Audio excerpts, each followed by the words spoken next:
오늘 김용범 청와대 정책실장이 토론회에 나와서 이런 질문을 받았습니다. 여론조사에서 이재명 대통령 국정운영 지지율이 급락하고 있는데 최근에 공소 취소 논란이라든가 정무적인 요인, 당정 갈등이라든가 이런 문제도 있지만 국민들 입장에서는 노동이라든가 세제, 주택 정책 같은 데서 정책의 방향성에 대해서 이재명 정부가 문제가 있지 않느냐 이런 의구심을 가진다. 혹시 이런 민심을 감안해서 지금까지와는 좀 다르게 정책 방향을 좀 전환을 고려하고 있는지 궁금합니다. 이렇게 질문이 나왔어요. 그랬더니 청와대 정책실장이 대통령 지지율 하락은 노동, 세제, 부동산 때문이 아닙니다. 이렇게 선을 그었거든요. 정확한 워딩을 한번 볼게요. 노동이나 세제, 주택 이런 것이 어떤 정책에 크게 이렇게 기조나 이런 것들이 문제 때문에 이렇게 대통령 지지율이 크게 움직였다. 그렇게는 생각은 안 하고요. 당연히 이제 들여다보고는 있지만 큰 전환이 해야 된다 이런 그렇다기보다는 미진한 부분에 대해서 이런 부분들을 더 세심하게 듣고 신중하게 정책들을 만들어야 되겠다 이렇게 생각을 하고 이런 정도의 이야기는 입장을 가지고 있지만 주택에 대해서 공급에 대해서 닥치고 지어야죠. 닥치고 공급을 많이 해야 됩니다. 이런 이야기도 했고요. 그리고 조세도 당연히 하나의 중요한 주제잖아요. 그리고 보유세 이야기가 나왔을 때 그리고 가장 직접적인 이해관계를 가진 분들 예를 들면 맘카페 분들도 필요하다면 불러서 같이 토론회를 진행하겠다 이렇게 이야기를 했습니다.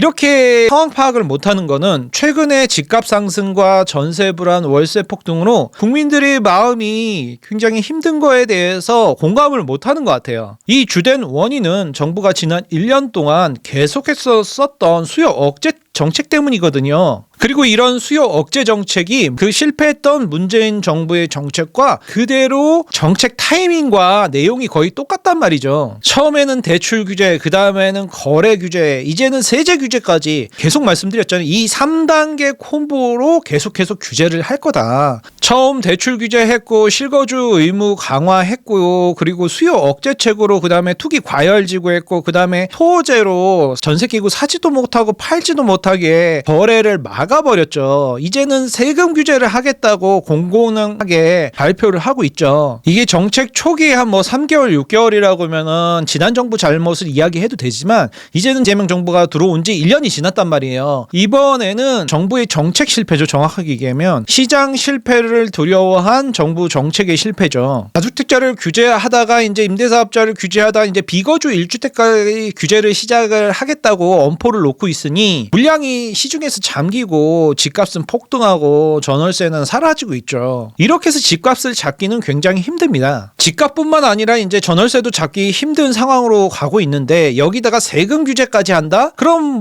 집주인들 입장에서는 당연히 전월세에 세금을 전가시키죠. 자동차 회사에다가 세금을 물리면 그 자동차 회사가 아이고 죄송합니다 세금 내겠습니다 그러고 끝나는 게 아니라 그 자동차 가격에다가 세금을 얹어서 더 비싼 가격에 자동차를 팔지 아니면 자동차 회사가 문을 닫아야 되는 거잖아요. 똑같은 상황이 됩니다. 집주인들이 전월세에다가 가격을 올리거나 아니면 매도를 할 때 매수자한테 그 가격을 더 얹어서 팔겠죠. 손해보기 싫으니까 당연히 그렇겠죠. 이게 세금의 정가라고 이 자본주의 시장경제에서 당연하게 경제학자들이 다 같이 이야기하는 내용이에요. 세금을 집에다가 많이 부과한다 이런 내용은 결국에는 그게 흘러 마지막 밑단에 있는 세입자분들이 내게 되는 구조가 되고 마지막에 이 집을 매수하는 서민들이 그 세금을 감당하게 되는 거죠. 집 양도세 같은 것도 마찬가지입니다. 양도세를 올려버리면 집을 10억에 팔고 이사를 가야 되는데 더 좋은 데로 가야 될 거 아니에요. 근데 내가 10억에 판 이 9평 30평 아파트를 바로 옆 단지로 이사를 가고 옆에 지역으로 가서 10억짜리를 살려고 해도 살 수가 없죠. 왜냐면 양도세로 다 뜯겼기 때문에 똑같은 10억을 살 수가 없어요. 거기다가 대출까지 줄었잖아요. 이런 상황에서 이동을 막아버리는 거죠. 같은 가격에 다른 동네 아파트를 가서 살 수가 없다는 거죠. 여기서 10억에 팔고 저쪽에 가서 5억에 살려는 사람이 어디 있어요. 그냥 여기 10억에서 어떻게든 있고 직장을 옮기건 애들 등하교가 힘들어도 멀리 출퇴근하고 등하교를 하게 할 수밖에 없죠. 그래서 지방의 경기도에 살던 서울에 내 집 마련 비거주 1주택자 갖고 있으신 분들이 지금 다 이사 들어오겠다고 지금 난리가 났잖아요. 집값이 폭등하니까 보유세를 손보겠다. 아니 세금을 올리면 집값이 더 오른다니까. 이걸 못 알아들으면 도대체 어떻게 해요. 이건 부동산뿐만 아니라 모든 경제학 책에 나와 있는 내용이죠. 세금의 전가. 지난 1년 동안 이재명 정부는 집값을 잡겠다 호언장담했지만 강남 집값이 고점에서 약간 내려온 거 외에는 비강남권으로 지금 매매가가 폭등한 게 확산되고 있지 않습니까? 거기다가 전월세 물건도 없어져서 전세 1000세대, 2000세대에서 전세 물건을 구할 수조차 없게 됐죠. 결국 문재인 정부의 정책과 똑같은 정책을 반복적으로 하면서 반복적인 실패를 나타내고 있는 겁니다. 이건 시장의 실패가 아니라 정책의 실패죠. 1년간 집값은 못 잡고 서민만 두들겨 잡았다. 그런데 이 정책을 계속 유지하겠다고 이야기를 하고 있습니다. 부동산 정책은 국민들의 삶과 직결되어 있기 때문에 정부의 명운이 걸린 문제예요. 하지만 문재인 정부 5년간 그리고 이재명 정부 1년간 집값이 폭등하고 있다는 사실은 모든 국민들이 지금 체감을 하고 있습니다. 정부도 이걸 알고 있는데 정부 자체가 자기 정책 실패를 인정하기 싫으니까 지금 아니다. 이건 상관이 없다. 계속 거부하고 있는 거죠. 그걸 국민들이 모르겠습니까? 국민들이 직접 체감하고 있는데 전세 물량이 지금 1000세대, 2000세대, 3000세대 하나도 없잖아요. 지금 하나 나오면 그냥 5명, 10명씩 줄 서서 그냥 한꺼번에 보고 그냥 안 보고 계약금 쏘고 노룩 전세 이런 시중에 놔두는 이야기를 정부에서는 귀를 이렇게 막고 듣질 않고 있는 거예요. 전세 쫓아다니다가 없어서 이제 월세 들어가려고 했더니 강북의 월세가 이제 300만 원, 400만 원 국평으로 이렇게 되니 국민들은 지금 경기도로 인천으로 저 멀리로 점점 밀려나고 있죠. 이런 답답한 상황에 대해서 국민들이 이제 지지율로 나타내고 선거로 서울시에서 나타냈는데도 불구하고 아무 문제가 없다. 이건 말장난이죠.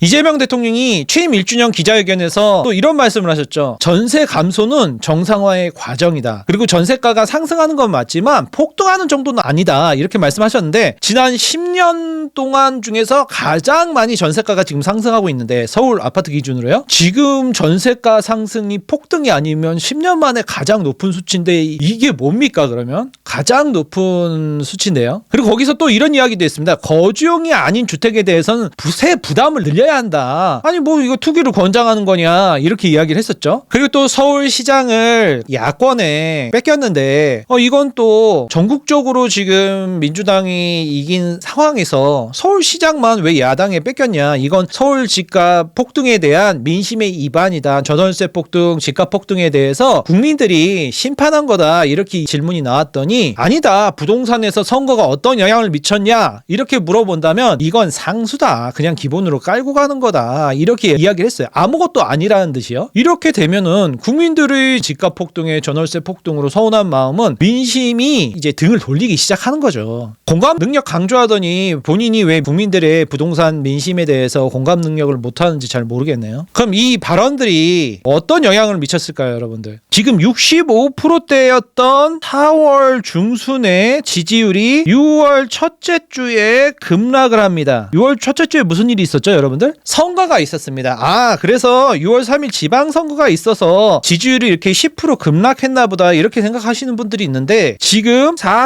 6%대까지 지금 지지율이 급락하고 있어요. 이 얘기는 뭐예요? 지난 3주 동안에 지지율이 또 10%가 또 떨어졌다는 거예요. 앞부분에서는 2달 동안 지지율이 10%가 떨어졌는데 지금 3주 만에 지지율이 하락한 거는 이 사이에 무슨 액션이 있었다는 거죠. 여러분 6월 첫째 주에 무슨 일이 있었나요? 지방선거가 있었죠. 6.3 지방선거요. 지방선거가 있고 바로 며칠 뒤에 6월 8일 날 취임 1주년 기자회견이 있었죠. 거기서 이제 계속 폭탄 발언을 했던 거죠. 전세가 사라지는 건 정상화 과정이다. 부동산 정책이 오히려 강남 집값을 잡아갖고 선거에 좋은 영향을 미쳤다. 내가 안 잡았으면 강남 집값 계속 올랐지 않겠냐. 내가 직접적으로 SNS에 관여를 해서 이나마 가격을 눌러놓은 거다. 이런 이야기를 하니까 국민들이 뜨악 하는 거죠. 뭐라고? 부동산이 선거에 오히려 좋은 영향을 미쳤다고? 지금 매물 실종에 매매 물건이 없고 전세가 지금 1000세대 2000세대 아파트에 한 개 있고 전세가가 2년 사이 4년 사이에 1억 2억 서울에서 비싼 데는 5억씩 전세가 올랐는데 부동산이 선거에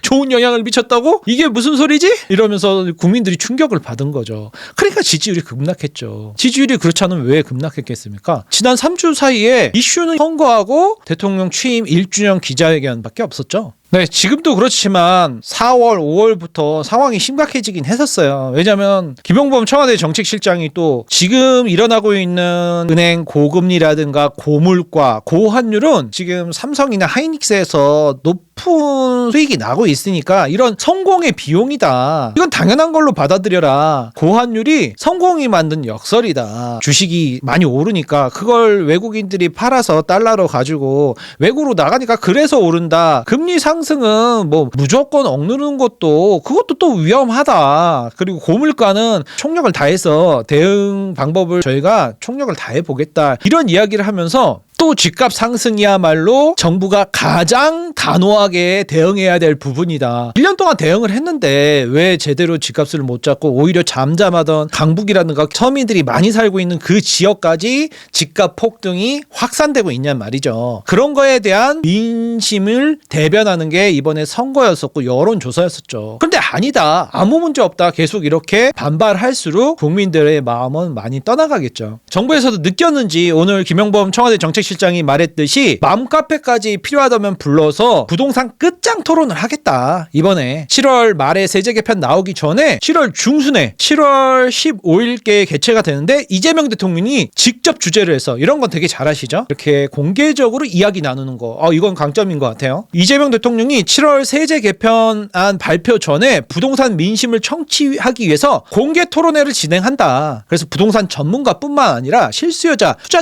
투자자 막인데 왜 참석시키죠? 공인중개사 그리고 뭐 서민들 뭐 많이 하겠죠. 내 집 마련해야 되는 실수요자, 특히 청년층 이번에 계속 강조하고 있는데요. 선거 끝나고 20, 30대의 청년들의 표가 많이 이탈해서 야당으로 간 거를 눈치채고 오늘 발표에서도 그렇고 최근 발표에서도 계속 청년 얘기만 하고 있는데요. 청년들 층의 이야기까지 수렴해서 세제 개편을 종합 구상하겠다 이렇게 이야기를 합니다. 근데 여러분, 토론회가 끝나면 거기에 나오는 의견들을 받아들여서 정책을 바꿀까요? 전 아니라고 봅니다. 가능성은 낮다. 작년에도 느끼셨고 올해 지금 반이 지나갔죠? 6월이 다 지나갔으니까 이제 7월인데요. 1년 동안 느끼셨겠지만 이재명 정권은 계속 끝까지 밀어붙입니다. 앞으로 2년 동안 내후년 국회의원 선거 전까지 계속 밀어붙일 겁니다. 그래서 집값이 오를 때마다 찍어 누르고 오를 때마다 찍어 누르면서 집값을 잡으면서 전월세를 폭등시키고 매매 물건을 없애고 그럴 때마다 정책 실패죠. 정책 실패를 할 때마다 서민들은 고통에 빠지고 그런 상황이 반복될 걸로 저는 예측이 됩니다. 이 정부 성향상 그래요. 여기서 물러날 정부가 아니죠. 쉽게 굽힐 정부였으면 벌써 굽혔죠. 1년 동안 수많은 정책을 다 보고도 이걸 또 믿으시면 안 되겠죠. 어쨌든 토론에 나오면은 또 여러분들께 어떤 내용이 오갔는지 정부는 어떤 변화를 하려는지 뭐 조금 하겠죠. 변화하는 척 하겠지만 큰 기조는 바뀌지 않는다. 그러니까 기대하지 마시고 얼른 내 집 마련 하셔라. 이렇게 말씀드릴 수 있겠습니다. 오늘 여기까지 하겠습니다. 7월 달에 제 세 번째 책이 나옵니다. 소쿨의 구축 명품 아파트 내 집 마련. 두 번째 책, 소쿨의 인서울, 인강남 내 집 마련. 이 책 읽고 서울에, 인강남에, 인서울에 내 집 마련들 많이 하셨죠? 그때 소문들 많이 들으셨을 텐데요. 10년 전에 또 소쿨의 수도권 꼬마 아파트 책을 읽고 내 집 마련 하신 분들도 많았습니다. 그 꼬마 아파트 사업부터 시작해서 소형, 대형, 인서울, 인강남까지요. 테크트리 잘 타신 분들은 적게는 몇 억에서부터 많이 버시는 분들은 10억 넘게 벌으셨죠? 아직 안 늦으셨습니다. 이번에도 3억대, 6억대, 9억대 아파트들 낱낱이 공개해드립니다. 이론적인 서울 아파트 내 집 마련 부분은 1, 2권에서 설명을 많이 드렸어요. 근데 이번 3권에서는 그래서 어디를 사? 그게 제일 궁금하지 않습니까? 그 어디를 사에 대한 기준점을 정해드렸어요. 어떻게 실전에서 어떤 아파트 단지를 선별해야 되는지를 중점을 둬서 해놨습니다. 월급쟁이들이 갈 수 있는 저렴한 물건들 말씀드렸던 3억짜리 아파트 그리고 6억대 아파트는 1억 5천 2억 정도 있으면 생애 최초이신 분들은 서울에 내 집 마련을 할 수 있습니다. 구축 명품 아파트 신축은 비싸니까 구축 입지 좋은 데를 사자. 그럼 어디를 사야 되냐? 그래서 막연한 내 집 마련 초보분들이 읽기에 아주 적합한 내용으로 꾸며봤습니다. 자세한 펀딩 내용은 아래 링크 달아놓을게요. 그럼 올해는 꼭 내 집 마련 하시기 바랍니다.